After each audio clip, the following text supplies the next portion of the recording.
Apple Blitz with Anthony Rivardo and Matt O'Leary.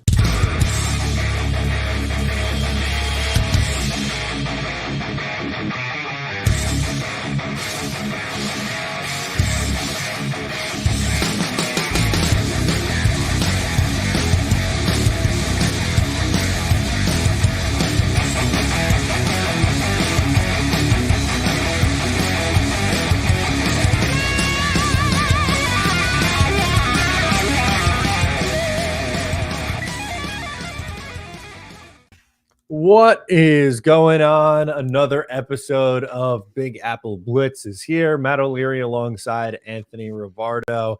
Anthony, how's it going this Thursday morning for you? It's going. Listen, I'm kind of numb. You know, we've talked about this before, this New York Giants team. I honestly am just kind of sick and tired of it, man. I'm over it. All the comments about Daniel Jones this week have just been really frustrating to read. John Mayer makes a public appearance yesterday and kind of puts a stamp in where this future is for this team and where it's going. And it's just been very interesting times as a New York Giants fan. It just feels like it's never ending, the misery, but here we are. And you know what, for the New York Jets at 2-5, at least you feel like they could turn it around. The Giants, I don't even feel like that's possible. Well, that turnaround is going to have to start this week. I feel like we said that the last 2 weeks, but we're back again saying that the turnaround has to start as the New York Jets head on the road to take on the New England Patriots, who have made the quarterback change. Drake May starting games now up in New England. I thought Drake May has looked good in his first two starts against Jacksonville, and who was the first start against Houston? I believe. But anyway, moral of the story, he has looked promising in his first two games as a starter. I was right. It was Houston. I don't know why I second guessed myself.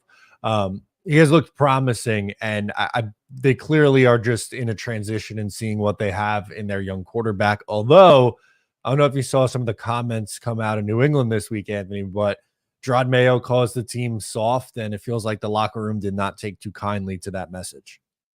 That was a very strange moment. I don't know what he was thinking, sending that message out. I saw that Bill Belichick, maybe future coach of the New York Giants, not really. Bill Belichick had some comments on Gerard Mayo and really called him out for calling the player soft. And I don't blame him. I thought that was strange. I thought that was irresponsible as a head coach.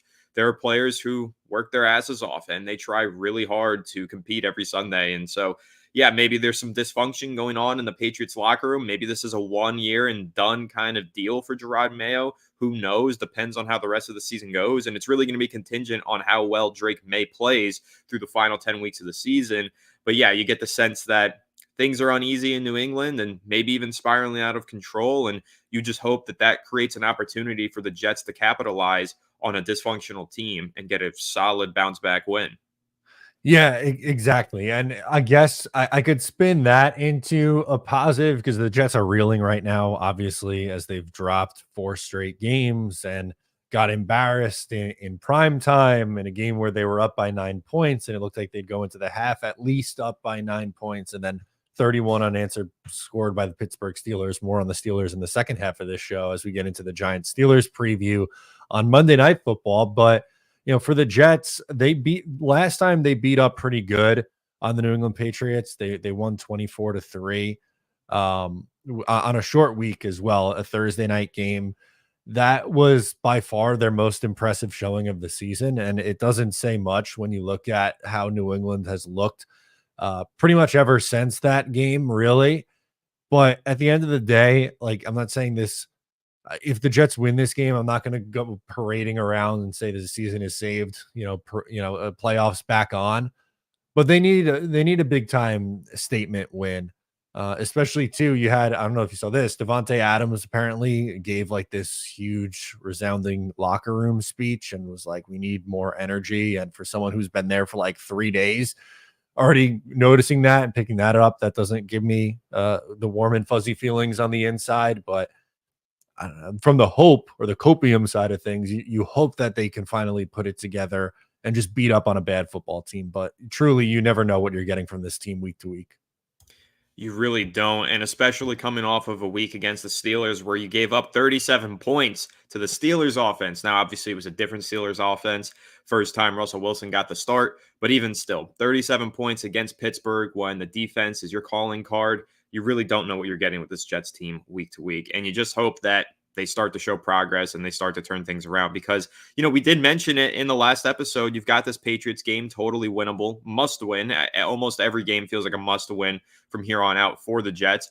But you win that Patriots game, then you're on a short week playing the Texans. And then after that, it's Cardinals, Colts, Seahawks, Dolphins, Jaguars, Rams, all beatable teams. So if you could just pick up one win here, maybe sneak one out against the Texans, a really good team, maybe you go on a run. Maybe you can turn things around just based on the strength of your schedule, but it's not going to happen if the locker room is flat, if the energy is non-existent, and if you're making dumb coaching decisions, and if you're just falling on your face against bad offenses like it happened last week against the Steelers. You got to have some level of consistency. You got to stay healthy, and you got to bring the energy up. And I brought up the health there because Aaron Rodgers, the guy is like a walking injury right now. His injury report is longer than most teams' injury reports. What's going on with him?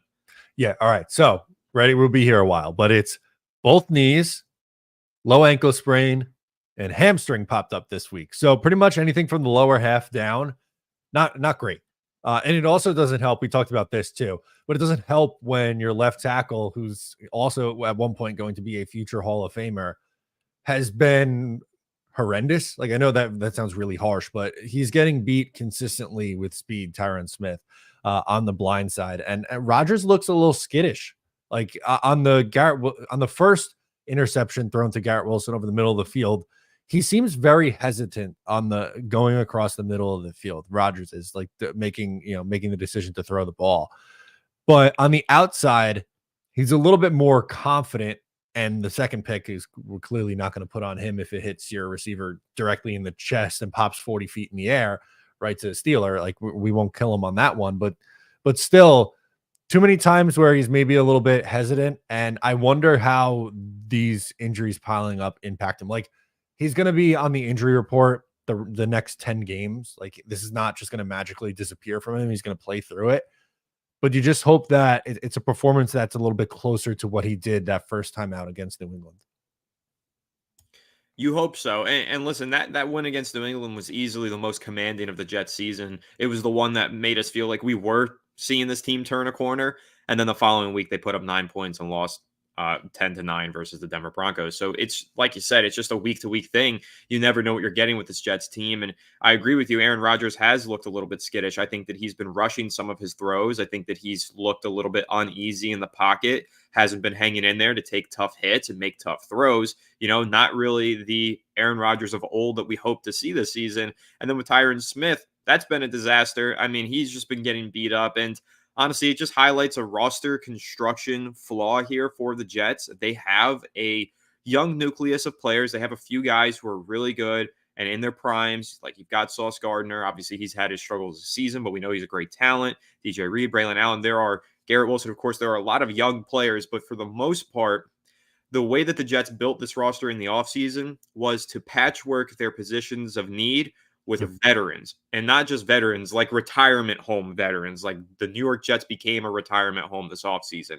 And honestly, this has been a strategy for the Jets for as long as I can remember. I feel like they often do this, whether you want to bring up Brandon Marshall or whoever you want from the past, eons ago. The Jets love to bring in aging, washing out veterans and hope that they have a career resurgence and turn things around. And you know what? Sometimes it works. Like, Brandon Marshall actually signed with this team when he was on his last legs and played well. But sometimes it doesn't work out. We've seen it many, many times. Wasn't Ed Reed at one point on the New York Jets, I think? So you think about it, this team has always been this retirement home. And again, sometimes it works, sometimes it doesn't. Right now, we're seeing the pros and the cons of that strategy in full display, because I think this is the furthest that the Jets have ever leaned into that. But the strategy, man, it's got its flaws, and we're seeing it with guys like Tyron Smith. Yeah, you're right to bring that up. It is something that they've done a lot, and at some points it's worked. 2010 is a really good example of that, which ironically is the last time they made the playoffs. But they brought in Jason Taylor and LaDainian Tomlinson and Antonio Cromartie off the heels of a surprising deep playoff run the year before, and it worked. They were good. They went 11-5 and were in the AFC Championship game. I was still convinced that if they got a stop on third down and got off the field, they would have went down and scored. But conversation for another day.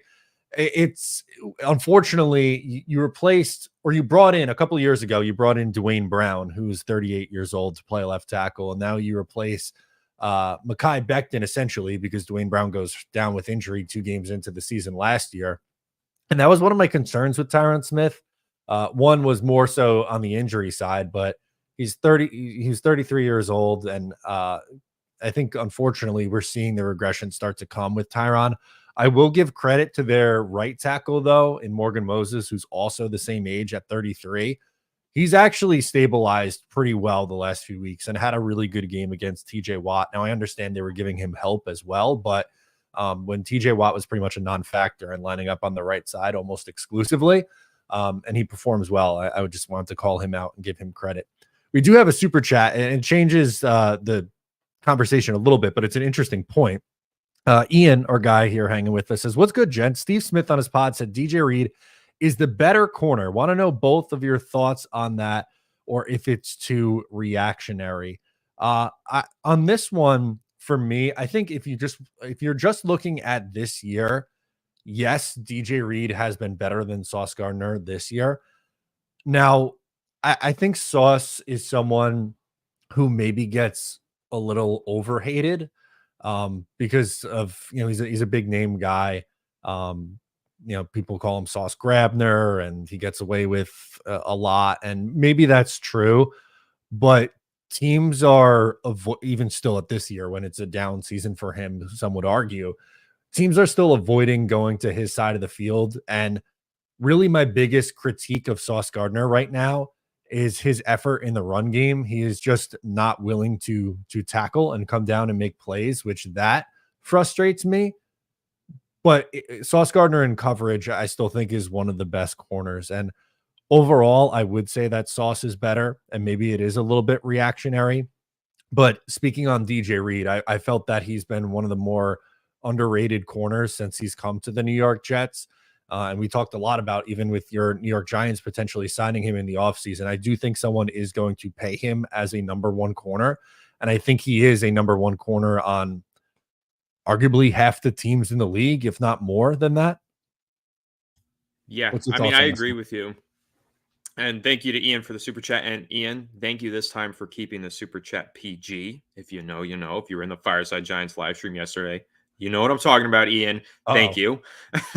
But anyway, DJ Reed, he's been excellent this season. It's not reactionary to say that he's a better cornerback right now. I think that is objectively true. DJ Reed has been playing lights out football this season. Looks like arguably the best cornerback in the NFL right now. So it's not reactionary to say that, but in terms of overall talent and long-term outlook, I mean, Sauce Gardner is a great player, and I think that as a cover corner, he's probably the better player. But, like you said, Matt, there's struggles in run defense, and a few people in the comments have pointed that out. Like, Sauce Gardner just isn't a good tackler, and he doesn't make the plays against the run, and those things are true, and it's kind of hard to maintain your consistency as a player when you've got a obvious flaw and weakness in your game for opponents to attack. And not only that, it's like, even if you let up a reception in coverage, maybe it's a 5-yard reception, but you miss the tackle and it becomes a 15-yard reception. It makes you look way worse. And that might be something that's going on with Sauce Gardner as well. So, yeah, I mean, I don't think it's necessarily reactionary, but if you look at the larger sample size,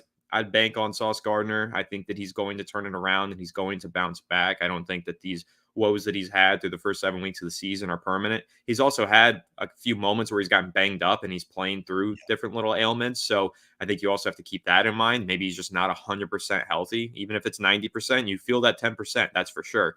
But yeah, DJ Reed to the Giants, give it to me. I need it. I think that would be awesome.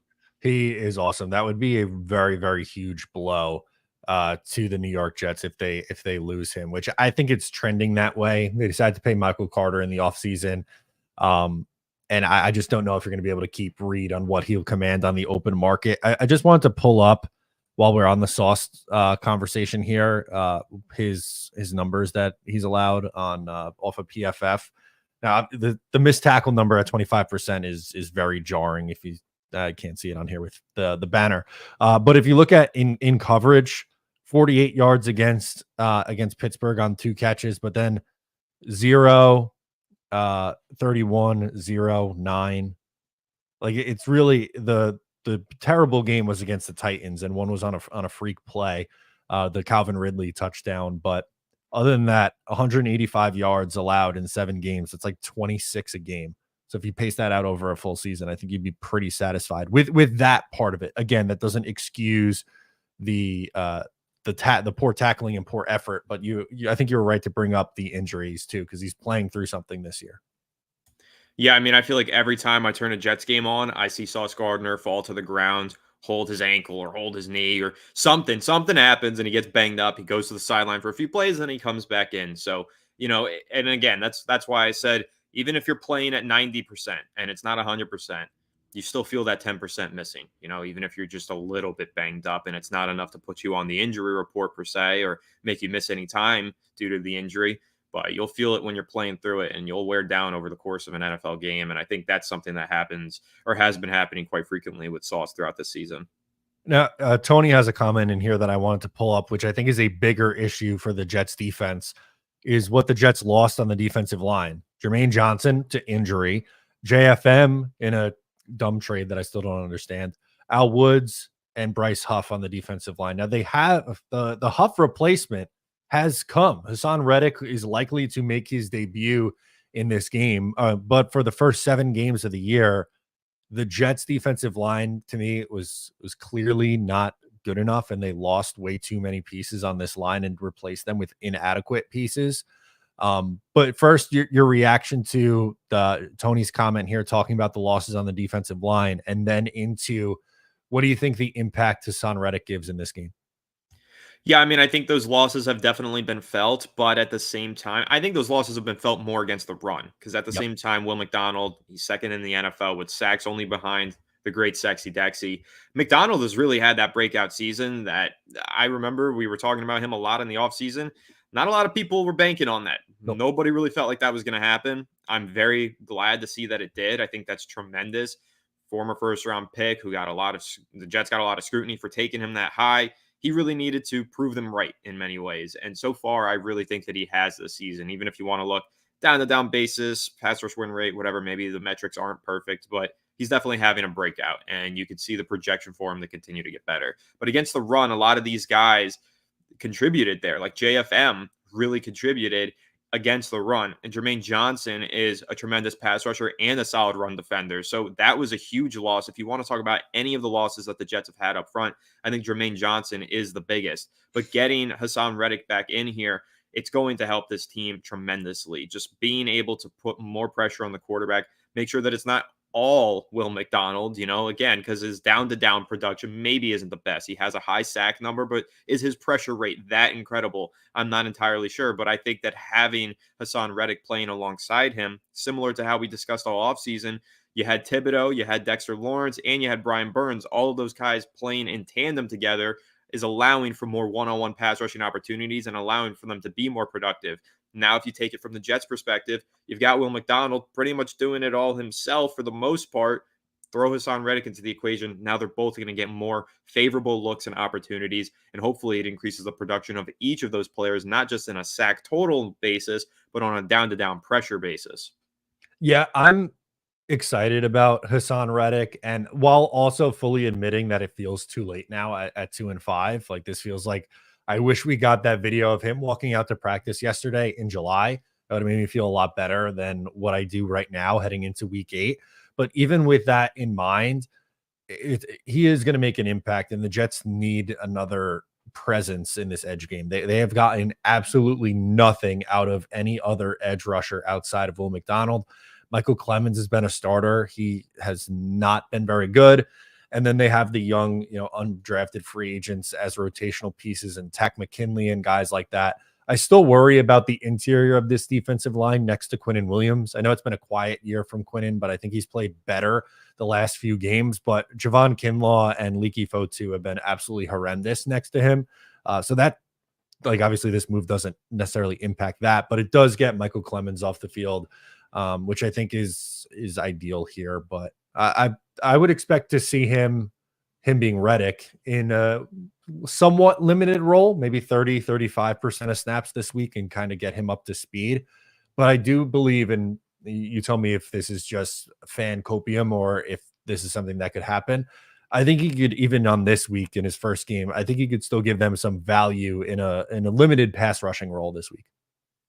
Sure, I don't see why not. I think in a limited pass rushing role, when you've got a player of that caliber playing a limited number of snaps, they usually tend to make an impact. They stay fresh. They've got an opportunity to kind of go out there on obvious passing downs. And I think that it won't take long for Hassan Reddick to get that first sack. I think, when you're in that rotational role, it's kind of easier in some ways because you're going up against, you're getting on the field in opportunities where you're kind of expected to get pressure on the quarterback. So I think that's going to be important.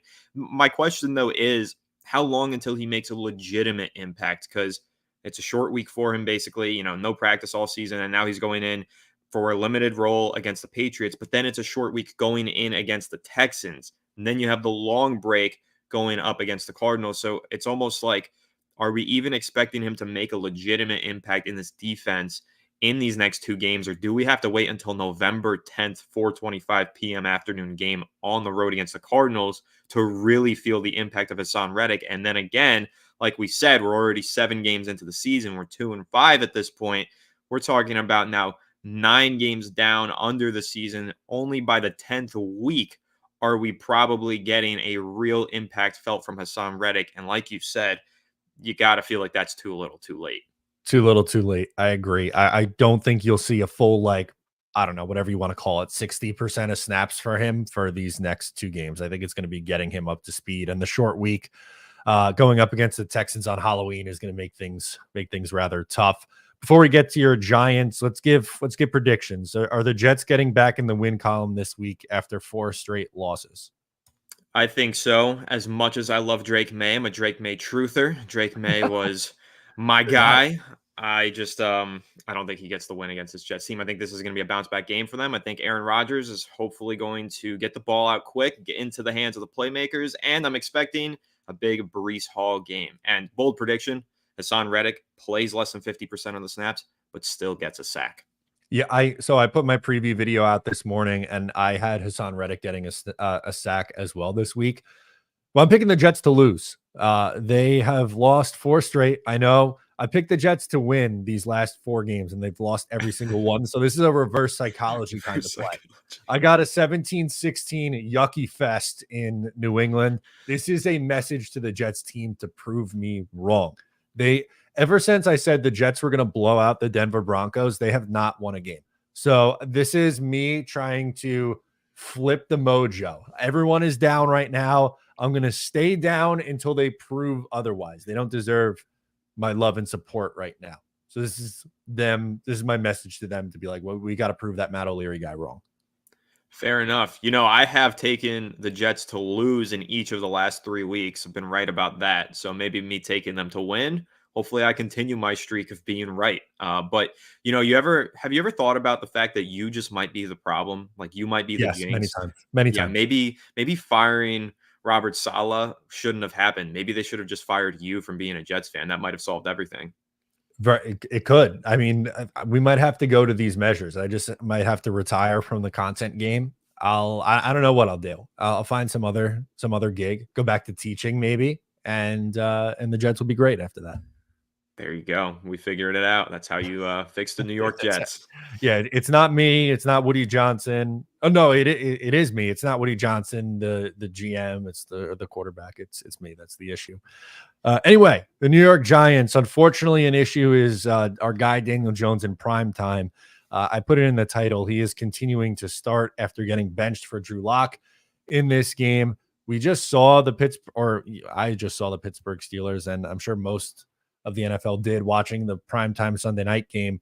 But really tough matchup for you, Anthony, in this spot, I think, unfortunately. Very, very difficult matchup here for the New York Giants. I mean, first of all, it's primetime. Second of all, it's in Pittsburgh. Third of all, Daniel Jones is still starting. This is like the most obvious. We don't have to wait till the end to give my prediction. I think everybody knows that we're predicting the New York Giants are going to lose. And if there is one reason why you're making that prediction, It's the 1-14 primetime record in Daniel Jones' career. He's been the New York Giants starting quarterback for 6 seasons. He's won 1 primetime game in that time. We are talking about the New York Giants. They are on primetime a lot. This is a New York football team. They're always in the spotlight. And anytime they are, their quarterback makes an absolute mockery of this team. I'm so sick and tired of watching this guy play football. Please, I will do anything to put any quarterback back there. I don't care who it is, whether you want to say it's Big Apple Blitz's QB1 Tommy DeVito, whether it's Drew Lock, whether you're trading for anyone, signing anyone off the streets. I'm just so tired of watching Daniel Jones play. And there's so many layers to it, because it's not just the fact that I don't think he gives his team the best chance to win games. It's not the fact that I think he's just not a good quarterback. It's also the fact that this Giants fan base is so divided. And everybody's going after each other's necks, and everybody's going after each other's throats. And they're clearing out the stadiums by the end of the third quarter in a home divisional game against the Eagles. And all of this really does come back to the fact that half of this fan base absolutely hates the quarterback, and the other half is blindly loyal to him just because he's the Giants quarterback.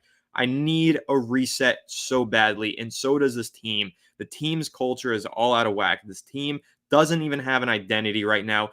We just need to reset, start over, something fresh and something new. The sooner that he gets benched, the sooner we can prosper. It's probably going to happen after this game, maybe even during this game. The Pittsburgh Steelers defense is elite. They're going to make some turnovers happen. They're going to beat up on Daniel Jones and the Giants' banged up offensive line. I think this is going to be an ugly one, but you know what? It might just be one of those losses that's actually a win, because I think this is going to be the last opportunity for Daniel Jones. And if the Giants get blown out again on primetime, I think the Daniel Jones era is finally over. You would hope so. You really would. I don't know how they're going back to him in this game, but if you just look at, the Giants have put up 10 points in the last 2 games, and they just cannot figure out a way to get into the end zone. And there was some success earlier on, like against Washington and Cleveland and Seattle. There were some nice moments, but they just can't get into the end zone. And the Steelers, I said it in the preview last week, they find ways to win, even if it's ugly. Like if Pittsburgh gets to, God, maybe 17 points, 17 points might be enough in this game. I have no faith that the Giants can go on the road against the Pittsburgh Steelers in a primetime game with Daniel Jones and get you anywhere more than 16 points, which is really tough. Man, they might not even score 7 points. They might get shut out in this game for all we know. I mean, I just have no faith and no confidence in this Giants offense. Listen, the one thing that I really liked about last week's game, obviously, was when Daniel Jones got benched. I was actually happy for once during that game when that happens. But the one thing that I really liked is when Drew Lock was in the game, all of his throws, if you watch the film, they were ugly and he threw a bunch of incompletions. His timing was completely off with his wide receivers, but all those throws were thrown while the wide receivers were covered. And then by the time the throw got there, they had broken open. What do we call that? We call that throwing with anticipation. What do we see with Daniel Jones? The wide receiver has to be completely open before he can throw the ball. And then by the time the ball gets there, it's probably too late. I just need somebody to get in there, make a spark, throw some anticipatory throws, and watch Malik Neighbors cook. Because right now we're not getting that. But honestly, by the second half of that Pittsburgh game, I think we will be getting that. So I'm hoping that we get some anticipatory throws, we get some downfield shots to Neighbors, Slayton too, and hopefully we can at least put up some points in the second half. I just don't see a future, though, with Daniel Jones putting up a lot of points in this Giants team. I think that the Seahawks game was an absolute anomaly. I don't think that happens again. And if it does, well, I'll be damned. But primetime games always go poorly for this team. And with this offensive line, Josh Azidu in the starting lineup, man, it might not even be long before we see Evan Neal get back in the starting lineup. This is about to turn into a disaster. Evan Neal is back in the mix. Maybe we see that. Peter has a thought for you. Anthony, here's a quarterback for the G-Men. How about Tim Boyle? Then he could put on his resume. He sabotaged both New York teams. It is, I've said that I think 1,000 times this offseason and in this year. And hell, even freaking last year when he made the roster for the Jets. I don't know how he continues to get chances. He might be the worst quarterback I've ever seen throw a ball. I don't know how Daniel Jones gets so many chances. Valid. I think a lot of it for NFL players and quarterbacks in particular, it's that people like them. They're just like, oh, I like you, so I'm going to keep giving you opportunities. You're a hard worker. You're a good guy. I'm so tired of that. I'm tired of the good guys. I want the bad boys, man. I want some guys who people hate. Like, I love a Baker Mayfield. People hate Baker Mayfield, but you know what he does? He goes out there and he plays his ass off and he finds ways to win games. Tired of the nice guys club and always trying to appease people. Maybe that's what it is with Tim Boyle. I think that's what it is with Daniel Jones. But, sooner or later, a change is going to happen. Yeah, I think so too. I do hope for your sake. Maybe I'll text you again at halftime on the Monday night game. Be like, "Oh, Drew Lock time, baby! Let it rip." That's really, I think, the Giants' lone hope for this one. Um, do we see a better Malik Neighbors game? I know that's going to be very contingent on the quarterback play, but a slightly underwhelming, again, not his fault, but a slightly underwhelming stat line from him in his return last week. Yeah, I think there were a few factors working against him. First and foremost, just coming back from the injury, he had 2 weeks off. It's probably a little bit of rust. Second of all, the quarterback not being able to hit any of the open wideouts. Third of all, the offensive line didn't hold up against Philly, and I actually think this might be the most important factor that was working against Malik Neighbors was the play calling. I thought that Week 7 versus Philly was one of Brian Dable's worst moments as a play caller ever, probably in his entire career. I don't know what the hell he was thinking. The Giants handed the ball off to their running backs a combined 3 times in the first half with that offensive line and missing Andrew Thomas. Make it make sense. It just won't. You can't make that make sense. And also on top of that, when you're watching some of these film clips of Malik Neighbors and this Giants offense, if you go back and you look at the first few weeks of the season, I mean, Neighbors was the primary read on every single damn play, right? Especially in that Washington game, that breakout performance. Every play was pretty much a player running a clear out route in front of him and then him getting behind that, easy dump off in space, let him run after the catch. That's what almost every single one of his receptions was in that game. This past week, we didn't see any of that. There were no clear outs. He didn't get many screens, no drags. They didn't put him in the backfield at all just to give him something easy and put the ball into his hands. They didn't even make him the focal point of the game plan. It was strange. I don't know what the hell the game plan was because the focal point definitely wasn't running the football and it definitely wasn't getting the ball into the hands of Malik Neighbors. So what the hell were we doing on offense this last week? I don't know. So Neighbors had that comment where he said, I'm open. Everybody took it as him throwing Daniel Jones under the bus. I don't think that's what he was doing. I think he was just speaking facts. And also, if you really look at it, everybody deserved to be thrown under the bus. Jones, the offensive line, and especially Brian Dable. He called a terrible game plan that didn't maximize Neighbors' potential, didn't get him the ball in space. That's got to be priority number one against this Pittsburgh team because let's face it, you're not going to stand back there in the pocket and have all day to throw. You're not going to see Daniel Jones hit deep shots over the top of this defense with Minkah Fitzpatrick back there on the back end. So what are you going to have to do? Give the ball to Neighbors in space. You're going to have to come up with clever ways to throw the ball to him near the line of scrimmage and see him create explosive plays with the ball in his hands, not with the ball out of his hands. So that's going to be priority number one. That's how we get Neighbors back on track. But that really is all just predicated on Brian Dable. Yeah, it's a lot of it's going to come down to Dable and what he decides to do in this game. It sounds like changing gears a little bit, but it sounds like the owner gave both Brian Dable and the GM Joe Schoen a vote of confidence here when he spoke yesterday. I wanted to get your take on his comments and what you think that means for the Giants going forward. I mean, I think it means a lot. I think it means that John Mara is trying his best to be as patient as possible. The thing is, we've heard him say these things before. He said that he was going to be patient with Joe Judge. Joe Judge wouldn't just be a 2-year and done guy. We would take our time with him. Well, after 2 years, what happened? Joe Judge got fired. Now, I'm not saying that was the wrong decision. That was the right decision. However, I'm just pointing that out to highlight the fact that John Mara says these things, and I think he believes these things. He really wants to be patient, but certain things might happen over the next 10 weeks that makes it impossible for him to keep his patience. Let's say that players start calling each other out in the media. Let's say that players start calling out coaches in the media. What does that indicate to you? That Brian Dable has lost the locker room. What does that mean? He's got to go. So if that starts happening over the next 10 weeks, which we're 2-5, we have a defensive player of the year candidate out here and we're still 2-5. Everybody's fed up with the losing. Players are trying their asses off on the defensive side of the ball and the offense is doing nothing. There is a good chance that he loses a locker room by the end of the season. And then he does get fired. I hope it doesn't happen. I hope that the patience we can actually practice this time around and that we keep Joe Shane and Brian Dable. And the primary reason why I want these guys to stick around, it's because this rookie draft class is excellent. The Giants got Malik Neighbors, a superstar receiver. They got Tyler Nubin, a quality starting safety. Drew Phillips looks like he could be the Giants CB1 out of the nickel for the next 5+ years. Tyrone Tracy Jr. looks like he could be the Giants starting running back for the next several seasons. They found tremendous value. And Theo Johnson even looks like he has had some flashes of potential. Maybe he could develop into something. Elijah Chapman, even undrafted rookie free agent. So look at this rookie class. Look at the work that Joe Shane did. Brian Dable obviously had a lot to do with that. This regime should have another year and should have the opportunity to find a quarterback of their liking to build around.